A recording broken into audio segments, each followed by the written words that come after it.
ಕೆಲವೊಮ್ಮೆ ನಿರ್ಣಯ ತೆಗೆದುಕೊಳ್ಳಲು ನೀನು ಅಡಚಣೆ ಅನುಭವಿಸುತ್ತೀಯ. ಆಗ ಒಂದು ಸಣ್ಣ ಕೆಲಸ ಮಾಡು. ಮೌನದಿಂದ ಇದ್ದು ನಿನ್ನ ಮನಸ್ಸನ್ನು ಶಾಂತಿ ಸ್ಥಿತಿಗೆ ತಂದುಕೋ. ನಿನ್ನ ಹೃದಯದ ಮಾತನ್ನು ಕೇಳು.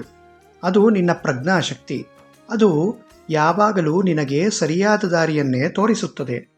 ಯಾವ ಜನರು ಹಾಗೂ ಪರಿಸ್ಥಿತಿಗಳು ನಿನ್ನನ್ನು ಕೆಳಮಟ್ಟಕ್ಕೆ ನೂಕುತ್ತವೆಯೋ ಅಂತಹವುದರಿಂದ ಹಾಗೂ ಅಂತಹವರಿಂದ ದೂರ ಹೋಗುವುದು ಒಳ್ಳೆಯದು. ನಿನ್ನ ಆತ್ಮಗೌರವ ಹಾಗೂ ನಿನ್ನ ಮೌಲ್ಯದ ಅರಿವು ನಿನಗೆ ಇರಲಿ ಮತ್ತು ಅದನ್ನು ಯಾರೂ ದುರ್ಬಲಗೊಳಿಸಲು ಬಿಡಬೇಡ.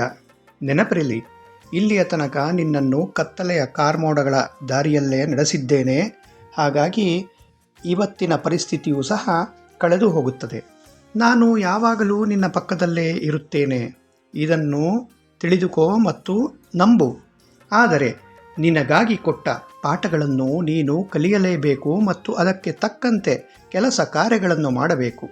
ಮಾರ್ಗದರ್ಶನಕ್ಕಾಗಿ ನನ್ನನ್ನು ಪ್ರಾರ್ಥಿಸುತ್ತಿರು, ಆದರೆ ನಿನ್ನ ಪ್ರಯತ್ನಗಳನ್ನು ನಿಲ್ಲಿಸಬೇಡ.